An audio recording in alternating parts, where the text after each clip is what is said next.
ਹੁਣ तक 10 तो ज्यादा मंत्री विधायक पॉजिटिव पाए जा चुके हैं। कोई भी पार्टी अछूती नहीं रही कोरोना के कहर तो, पर इसलिए इस वेले ज्यादा चिंता का विषय वड्डा बन जाता है क्योंकि सैशन सिर ते है। पहला ही एक दिन का सैशन रखा गया है, तो अजिहे दे विच किस तरह मुमकिन होगा? फिलहाल की कुछ जानकारी तुहाडे कोल? देखो अमृत, जो सैशन बुलाना, मॉनसून सैशन बुलाना एक संविधानक मजबूरी है। यह सैशन बुलाना ही पेगा।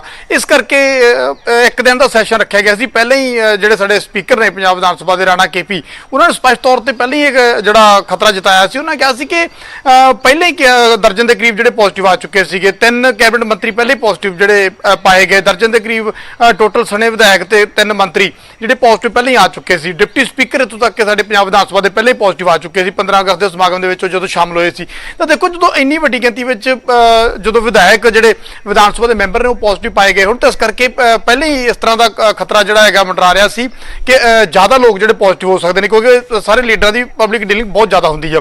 और यही कारण सी कि टैसटिंग जी है वो लाजमी की गई। स्पीकर साहब ने एक ऑर्डर जारी किया जिसके तहत सारे विधायकों की जिन्ना स्टाफ है उन्होंने तो जिन्ने पत्रकार ने उन्होंने नैगेटिव रिपोर्ट लाजमी है। जिन्हें भी विधान सभा सैशन के दौरान उत्थे पहुंचना है, नैगेटिव रिपोर्ट तो बिना कोई भी अंदर जोड़ा है एंट्री नहीं कर सकेगा।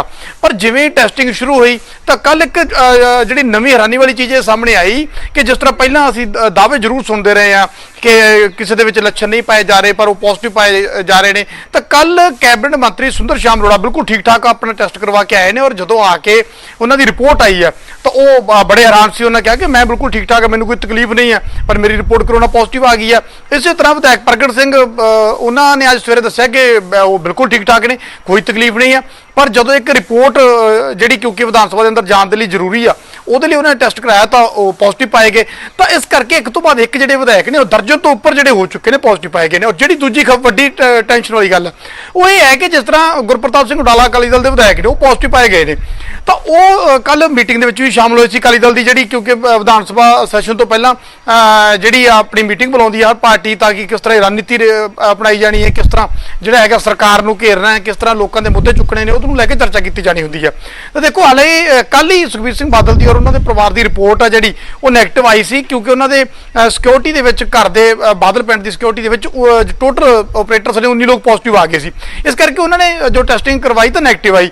पर उस तो बाद कल वो मीटिंग के शामिल हो गए। गुरप्रताप सिंह वडाला विधायक ने जो क्योंकि बिल्कुल ठीक ठाक सी वो मीटिंग के शामिल होए तो उन्होंने रिपोर्ट पॉजिटिव आई है। इस करके वो हुण जो खतरा कितना कितने वध गया कि जदों वो एक बार सारे संपर्क आ गए गुरप्रताप वडाला और ठीक ठाक सी। और हुण जे सारे विधायक जोड़े ने सुखबीर सिंह बादल या उन्होंने जी जिन्हें भी विधायक ने, हालांकि सुखबीर सिंह बादल हुण केंद्र के जा चुके हैं, हुण जो विधान सभा के मैंबर नहीं है पर उन्होंने विधायक तो मौजूद सी क्योंकि वो पार्टी प्रधान ने।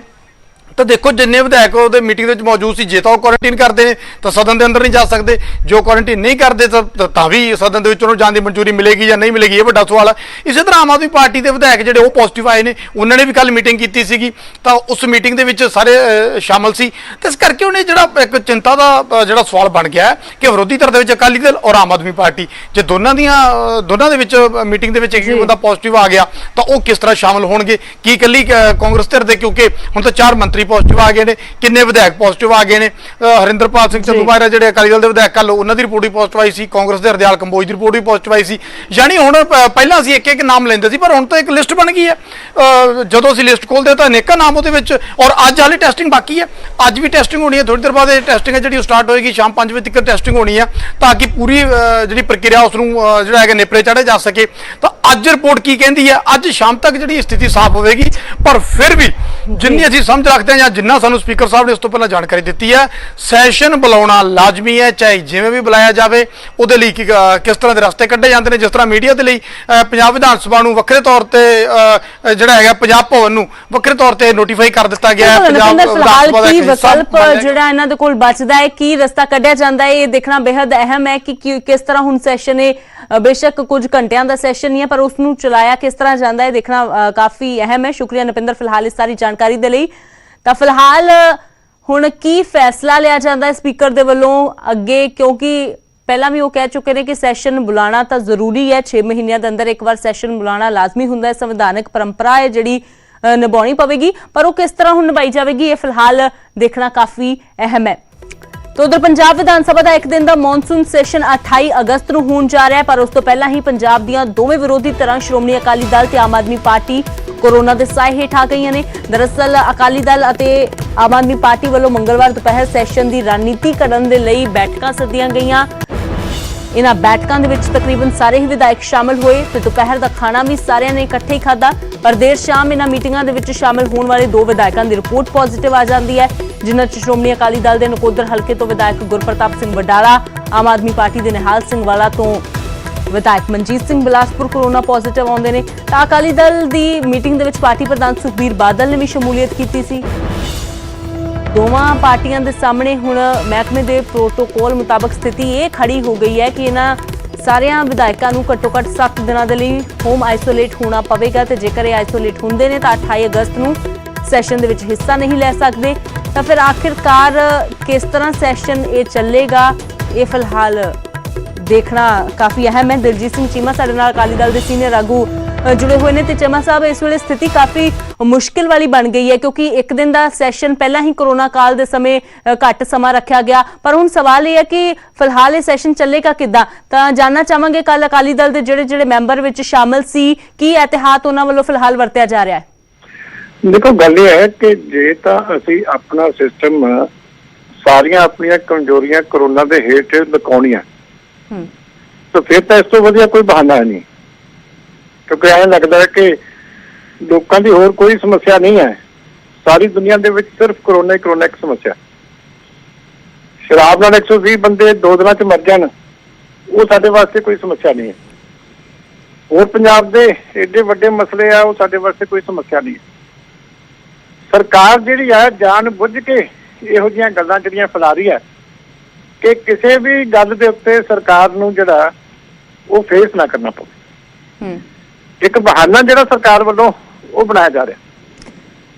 अदरवाइज जे तुसीं कहोगे कि हुण कोरोना ते सारा ही सिस्टम जिहड़ा गवर्नमेंट दा बंद किया जाए, सारे व्यापार चल रहे हैं, सारी ट्रांसपोर्टेशन चल रही है, ते 117 बंदियां दी विधान सभा दी मीटिंग जिहड़ी है वो साडी नहीं हो सकती। ਉਹਦੇ ਵਾਸਤੇ ਅਸੀਂ ਬਹਾਨੇ ਲੱਭਦੇ ਰਹਿੰਦੇ ਹਾਂ ਕਿ ਇੱਕ ਪੋਜ਼ਿਟਿਵ ਹੋ ਗਿਆ ਇਹਦੇ ਬਹਾਨੇ ਨਿਕਲ ਜਾਵੇ, ਦੂਜੇ ਨਿਕਲ ਜਾਵੇ। ਚੀਮਾ ਜੀ ਹੁਣ ਕੱਲ ਮੀਟਿੰਗ ਜਦੋਂ ਤੁਸੀਂ ਕੀਤੀ ਹੈ ਗੁਰਪ੍ਰਤਾਪ ਸਿੰਘ ਵਡਾਲਾ ਜੀ ਦੀ ਵੀ ਰਿਪੋਰਟ ਪੋਜ਼ਿਟਿਵ ਆਈ ਹੈ, ਤਾਂ ਕੀ ਲੱਗਦਾ ਹੈ ਤੁਹਾਨੂੰ ਕਿ ਕੋਈ ਸੁਝਾਅ ਹੈ ਤੁਹਾਡੇ ਕੋਲ ਸਰਕਾਰ ਨੂੰ ਦੇਣ ਲਈ ਜਾਂ ਸਪੀਕਰ ਨੂੰ ਕਿ ਇਸ ਤਰ੍ਹਾਂ ਸੈਸ਼ਨ ਅੱਗੇ ਤੋਰਿਆ ਜਾ ਸਕਦਾ ਹੈ? ਇਹ ਕੋਈ ਆਪਸ਼ਨ ਹੈ ਤੁਹਾਡੇ ਕੋਲ?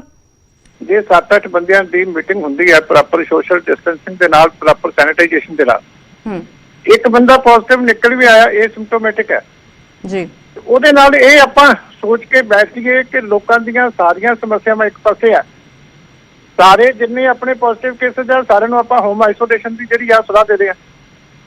ਪਰਿਵਾਰਾਂ ਦੇ ਵਿੱਚ ਕਮਰਿਆਂ ਦੇ ਵਿੱਚ ਬੈਠ ਕੇ ਸਾਰੇ ਹੋਮ ਆਈਸੋਲੇਸ਼ਨ ਕਰ ਰਹੇ ਆ। ਕੀ ਡਿਸਟੈਂਸ ਰੱਖ ਕੇ ਮੀਟਿੰਗ ਨਹੀਂ ਹੋ ਸਕਦੀ? ਮੈਂ ਮੀਡੀਆ ਨੂੰ ਵੀ ਬੇਨਤੀ ਕਰਦਾ ਕਿ ਰਾਦਰ ਸਾਨੂੰ ਤਾਂ ਲੋਕਾਂ ਦੇ ਮੁੱਦੇ ਜਿਹੜੇ ਆ ਉਠਾਉਣ ਵਾਸਤੇ ਇਹਨਾਂ ਨੂੰ ਉਤਸ਼ਾਹਿਤ ਕਰਨਾ ਚਾਹੀਦਾ। ਸਰਕਾਰ ਤਾਂ ਲੁਕਦੀ ਫਿਰਦੀ ਆ। ਸਰਕਾਰ ਨੂੰ ਤਾਂ ਲੱਗਦਾ ਕਿ ਸਾਰੀਆਂ ਚੀਜ਼ਾਂ ਇਸੇ ਬਹਾਨੇ ਬੰਦ ਹੋ ਜਾਣ, ਸਾਰੇ ਸਾਡੇ ਪਾਪ ਜਿਹੜੇ ਆ ਕੋਰੋਨਾ ਦੇ ਥੱਲੇ ਜਿਹੜੇ ਆ ਉਹ ਦਬ ਜਾਣ, ਪਰ ਲੋਕਾਂ ਦਾ ਮਸਲਾ ਏਦਾਂ ਹੱਲ ਨਹੀਂ ਹੋ ਸਕਦਾ। ਜੇ ਵਿਧਾਨ ਸਭਾ ਦੇ ਅੰਦਰ ਇਹਨਾਂ ਨੂੰ ਜਗ੍ਹਾ ਘੱਟ ਲੱਗਦੀ ਹੈ ਤਾਂ ਕਿਸੇ ਮੰਡੀਆਂ ਏਡੀਆਂ ਵੱਡੀਆਂ ਖੰਡਾਂ ਵਰਗੀਆਂ ਮੰਡੀਆਂ ਹੈਗੀਆਂ ਜਿੱਥੇ 100 ਮੀਟਰ ਦੇ ਉੱਤੇ ਵੀ ਵਿਧਾਇਕ ਬੈਠ ਸਕਦਾ, ਉੱਥੇ ਕਰ ਲੈਣ। ਕਿਤੇ ਕਿਤੇ ਵੱਡੇ ਕ੍ਰਿਕਟ ਸਟੇਡੀਅਮ ਪਏ ਆ, ਹਾਕੀ ਦੇ ਸਟੇਡੀਅਮ ਪਏ ਆ, ਜੇ ਇਹਨਾਂ ਨੂੰ ਲੱਗਦਾ ਕਿ ਇੱਥੇ ਸੋਸ਼ਲ ਡਿਸਟੈਂਸ ਘੱਟ ਹੈ, ਇੱਥੇ ਮੀਡੀਆ ਨਹੀਂ ਬੈਠ ਸਕਦਾ, ਉੱਥੇ ਕਰ ਲੈਣ। ਸੈਸ਼ਨ ਤਾਂ ਕੋਈ ਸੀਕ੍ਰੇਟ ਨਹੀਂ ਹੈ ਜੀ, ਸੈਸ਼ਨ ਦੇ ਵਿੱਚ ਜਿਹੜੀ ਗੱਲ ਹੋਣੀ ਹੈ ਉਹ ਕਿਤੇ ਰਿਕਾਰਡ ਨਹੀਂ ਹੋਣੀ। ਇਸ ਕਰਕੇ ਸਰਕਾਰ ਨੂੰ ਤਾਂ ਇਨਕਰੇਜ ਕਰਨਾ ਚਾਹੀਦਾ ਹੈ ਕਿ ਮੁਸ਼ਕਿਲ ਵੀ ਹੈ ਔਰ ਨਾਲ ਦੀ ਨਾਲ ਲੋਕਾਂ ਦੇ ਮਸਲੇ ਵੀ ਇੰਪੋਰਟੈਂਟ ਹੈ। ਇਸ ਕਰਕੇ ਮਸਲਿਆਂ ਦੇ ਹੱਲ ਤਾਂ ਹੀ ਨਿਕਲਣਗੇ ਜੇ ਵਿਧਾਨ ਸਭਾ ਬੈਠੇਗੀ। ਜੀ ਦਿਲਜੀਤ ਸਿੰਘ ਚੀਮਾ ਜੀ ਸ਼ੁਕਰੀਆ ਨਿਊਜ਼ 18 ਪੰਜਾਬ ਦੇ ਨਾਲ ਗੱਲਬਾਤ ਕਰਨ ਦੇ ਲਈ। ਤਾਂ ਅਕਾਲੀ ਦਲ ਸਿੱਧੇ ਤੌਰ ਤੇ ਇਸ ਗੱਲ ਦੇ ਹੱਕ ਦੇ ਵਿੱਚ ਹੈ ਕਿ ਸੈਸ਼ਨ ਦੀ ਕਾਰਵਾਈ ਚਲਾਈ ਜਾਣੀ ਚਾਹੀਦੀ ਹੈ। ਅਕਾਲੀ ਦਲ ਦਾ ਕਹਿਣਾ ਹੈ ਕਿ ਸਰਕਾਰ ਆਪਣੀਆਂ ਨਾਕਾਮੀਆਂ ਲੁਕਾਉਣ ਦੇ ਲਈ ਕੋਰੋਨਾ ਦਾ ਬਹਾਨਾ ਬਣਾ ਰਹੀ ਹੈ, ਤੇ ਜੇਕਰ ਚਾਹੇ ਸਰਕਾਰ ਤਾਂ ਉਸ ਸੈਸ਼ਨ ਨੂੰ ਕਰਵਾਇਆ ਜਾ ਸਕਦਾ ਹੈ। ਜੇਕਰ ਵਿਧਾਨ ਸਭਾ ਦੇ ਅੰਦਰ ਨਹੀਂ ਤਾਂ ਬਾਹਰ ਕਿਸੇ ਵੱਡੀ ਗਰਾਊਂਡ ਦੇ ਵਿੱਚ ਇਸ ਸੈਸ਼ਨ ਨੂੰ ਅੱਗੇ ਵਧਾਇਆ ਜਾ ਸਕਦਾ ਹੈ। ਤੇ ਉਧਰ ਇੱਕ ਦਿਨ ਦੇ ਮੌਨਸੂਨ ਸੈਸ਼ਨ ਤੇ ਸਿਆਸਤ ਵੀ ਪੂਰੀ ਤਰ੍ਹਾਂ ਭਖੀ ਹੋਈ ਹੈ। ਆਮ ਆਦਮੀ ਪਾਰਟੀ ਦੇ ਵਿਧਾਇਕ ਅਮਨ ਅਰੋੜਾ ਦੇ ਵੱਲੋਂ ਸਪੀਕਰ ਨੂੰ ਚਿੱਠੀ ਲਿਖੀ ਗਈ ਹੈ ਕਿ ਇੱਕ ਦਿਨ ਦਾ ਸੈਸ਼ਨ ਜਿਹੜਾ ਰੱਖਿਆ ਗਿਆ ਉਸ ਤੇ ਸਵਾਲ ਚੁੱਕਦੇ ਅਮਨ ਅਰੋੜਾ ਨੇ ਕਿਹਾ ਕਿ ਇਹ ਤਾਂ ਗਲਾ ਘੁੱਟਣ ਦਾ ਬਰਾਬਰ ਹੈ ਲੋਕਤੰਤਰ ਦਾ। कोरोना नियमां दे नाल 15 दिन ਦਾ ਸੈਸ਼ਨ ਕਿਉਂ ਨਹੀਂ? ਸੈਸ਼ਨ ਲੰਬਾ ਨਹੀਂ ਹੋਵੇਗਾ ਤਾਂ ਸੜਕਾਂ ਤੇ ਪ੍ਰਦਰਸ਼ਨ ਹੁੰਦੇ ਰਹਿਣਗੇ। ਅਮਨ ਅਰੋੜਾ ਨੇ ਕਿਹਾ ਕੋਰੋਨਾ ਦਾ ਬਹਾਨਾ ਬਣਾ ਕੇ ਫਰਜ਼ ਤੋਂ ਨਾ ਭੱਜੇ ਸਰਕਾਰ। ਤਾਂ ਕਿਤੇ ਨਾ ਕਿਤੇ ਦੋਵੇਂ ਵਿਰੋਧੀ ਤਰ੍ਹਾਂ ਇੱਕੋ ਸੁਰ ਦੇ ਵਿੱਚ ਆਪਣੀ ਆਵਾਜ਼ ਚੁੱਕਦੀਆਂ ਨਜ਼ਰ ਆ ਰਹੀਆਂ ਨੇ। ਇੱਕ ਪਾਸੇ ਅਕਾਲੀ ਦਲ ਕਹਿ ਰਿਹਾ ਹੈ ਕਿ कोरोना का बहाना बना रही है सरकार, तो दूजे पासे आम आदमी पार्टी भी कह रही है कि नियमां दे नाल प्रॉपर जेकर असी एहतियात वरतदे हां तो उस दे नाल सैशन नूं चलाया जा सकदा है, ते जेकर फिर एहतियात रख के एक दिन चलाया जा सकदा है तो 15 दिन क्यों नहीं चलाया जा सकदा। ਵਿਧਾਨ ਸਭਾ ਦੇ ਸਪੀਕਰ ਰਾਣਾ ਕੇਪੀ ਜੀ ਨੂੰ ਇੱਕ ਲੈਟਰ ਲਿਖ ਕੇ ਦਰਖਾਸਤ ਕੀਤੀ ਹੈ ਕਿ ਵੈਸੇ ਤਾਂ ਪੰਜਾਬ ਵਿਧਾਨ ਸਭਾ ਦੀ ਕਾਰਜਵਿਧੀ ਔਰ ਨਿਯਮਾਵਲੀ ਇਹ ਡਿਮਾਂਡ ਕਰਦੀ ਹੈ ਕਿ ਪੰਜਾਬ ਦੇ ਵਿੱਚ ਵਿਧਾਨ ਸਭਾ ਦੀਆਂ 1 ਸਾਲ ਦੇ ਵਿੱਚ ਘੱਟੋ ਘੱਟ 40 ਬੈਠਕਾਂ ਨੇ ਜਿਹੜੀਆਂ ਉਹ ਹੋਣੀਆਂ ਚਾਹੀਦੀਆਂ ਨੇ, ਪਰ ਲੰਮੇ ਸਮੇਂ ਤੋਂ ਇਹ 10-12 ਤੋਂ ਵੱਧ ਕਿਸੇ ਵੀ ਸਾਲ ਦੇ ਵਿੱਚ ਨਹੀਂ ਹੋਈਆਂ ਹੈਗੀਆਂ। ਔਰ ਹੁਣ ਜਿਸ ਤਰੀਕੇ ਦੇ ਨਾਲ ਪੰਜਾਬ ਸਰਕਾਰ ਵੱਲੋਂ ਕੋਰੋਨਾ ਦਾ ਬਹਾਨਾ ਲਗਾ ਕੇ ਮਹਿਜ਼ 1 ਦਿਨ ਦਾ 28 ਤਾਰੀਖ ਨੂੰ ਮੌਨਸੂਨ ਸੈਸ਼ਨ ਰੱਖਿਆ ਗਿਆ, ਮੈਂ ਸਮਝਦਾ ਕਿ ਇਹ ਲੋਕਤੰਤਰ ਦਾ ਗਲਾ ਘੋਟਣ ਦੇ ਬਰਾਬਰ ਹੈ, ਲੋਕਤੰਤਰ ਦਾ ਘਾਣ ਕਰਨ ਦੇ ਬਰਾਬਰ ਹੈ। ਔਰ ਇਸ ਦੇ ਵਿੱਚ ਮੈਂ ਇਹ ਵੀ ਦਰਖਾਸਤ ਕੀਤੀ ਹੈ ਸਪੀਕਰ ਸਾਹਿਬ ਨੂੰ ਕਿ ਜਦ ਸਪੀਕਰ ਸਾਹਿਬ ਇਹ ਆਰਡਰਸ ਕਰ ਹੀ ਚੁੱਕੇ, ਹਦਾਇਤਾਂ ਜਾਰੀ ਕਰ ਚੁੱਕੇ ਕਿ ਜਿਨ੍ਹਾਂ ਵਿਧਾਇਕਾਂ ਦਾ, ਮੰਤਰੀਆਂ ਦਾ, ਅਫਸਰਾਂ ਦਾ, ਮੁਲਾਜ਼ਮਾਂ ਦਾ, ਅਧਿਕਾਰੀਆਂ ਦਾ ਜਿਹੜੇ ਕਿ ਕਰੋਨਾ ਨੈਗੇਟਿਵ ਹੋਏਗਾ, ਜਿਨ੍ਹਾਂ ਦਾ ਟੈਸਟ ਸਿਰਫ ਉਹੀ ਵਿਧਾਨ ਸਭਾ ਦੇ ਅੰਦਰ ਐਂਟਰ ਕਰ ਸਕਣਗੇ, ਤੇ ਫਿਰ ਇਹ ਸੈਸ਼ਨ ਮਹਿਜ਼ 1 ਦਿਨ ਲਈ ਕਿਉਂ ਰੱਖਿਆ ਗਿਆ, ਇਹ 15 ਦਿਨ ਲਈ ਕਿਉਂ ਨਹੀਂ ਕੀਤਾ ਜਾ ਸਕਦਾ। ਤਾਂ ਦੋਵੇਂ ਵਿਰੋਧੀ ਤਰ੍ਹਾਂ ਇੱਕੋ ਸੁਰ ਦੇ ਵਿੱਚ ਬੋਲਦੀਆਂ ਨਜ਼ਰ ਆ ਰਹੀਆਂ ਨੇ। ਅਕਾਲੀ ਦਲ ਵੀ ਕਹਿ ਰਿਹਾ ਕਿ ਸਰਕਾਰ ਕੋਰੋਨਾ ਦਾ ਬਹਾਨਾ ਬਣਾ ਕੇ ਆਪਣੀਆਂ ਨਾਕਾਮੀਆਂ ਲੁਕਾਉਣ ਦੀ ਕੋਸ਼ਿਸ਼ ਕਰ ਰਹੀ ਹੈ, ਤਾਂ ਉਧਰ ਅਮਨ ਅਰੋੜਾ ਕਹਿ ਰਹੇ ਨੇ ਕਿ ਜੇਕਰ ਫਿਰ एहतियात वरत के 1 दिन तो फिर 15 दिन क्यों नहीं। अमन अरोड़ा साडे नाल फोन लाइन ते जुड़े हुए ने। अमन अरोड़ा जी, सब तो पहला तो ये जानना चाहांगे कि कल मीटिंग तुसीं करदे हो, उस तो बाद बिलासपुर जी दी रिपोर्ट पॉजिटिव आ जाती है, फिलहाल आम आदमी पार्टी दे वल्लों अगे दी की रणनीति है कि जो मीटिंग दे विच सारे शामिल हुए ने अपने आप नूं सैल्फ आइसोलेट कर रहे हैं, अगे की विचार है? मैडम देखो, कल जो मनजीत सिंह बिलासपुर साडे विधायक ने उन्होंने रिपोर्ट पॉजिटिव तो तुहानूं हुणे ओहदे बारे दसना चाहूंगा कि मेरी हुणे घंटा पहला उन्हां नाल गल हुई है जी। उन्होंने 2 बजे कल आपका टेस्ट कराया, 3 बजे उन्होंने फोन आया एमएलए हॉस्पिटल के डॉक्टर चेक करेंगे कि तुहाडी रिपोर्ट नेगेटिव है, तो 4:30 बजे बाद दोबारा फोन आया कि तुसीं पॉजिटिव हो। तो एक तो पहले यही बहुत बड़ा क्वेश्चन मार्क इहदा लग्या। दूजी गल है, मैं ये गल कहना कि जो स्पीकर साहब ऑर्डर कर चुके कि जिहड़े लोग नेगेटिव होणगे अज टेस्ट की लेके आउणगे वही एंटर कर सकते हैं, फिर 1 दिन क्यों, फिर 15 दिन का जिहड़ा सैशन है वो क्यों ना होवे। लोगों ने इन्ने भखदे मुद्दे ने, सारे वर्ग ने जिहड़े सड़कों के उपर ने।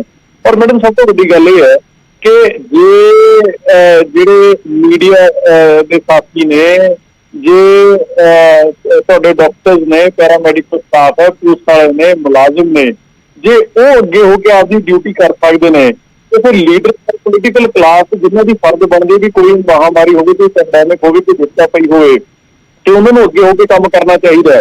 तो इन्ना नो डाउट सारे एहतियात बरतने की लोड़ है, सारे हथ सैनिटाइज करने की लोड़ है, सारे मास्क पाने की लोड़ है, एहतियात पूरा वरतो। पर कोरोना का बहाना ला के सिर्फ 1 दिन का उत्थे रखना, मैं समझदा आपकी जिम्मेवारी तो भजन वाला काम है जिहड़ा सरकार वो कर रही है, ये नहीं होना चाहिए रहेगा।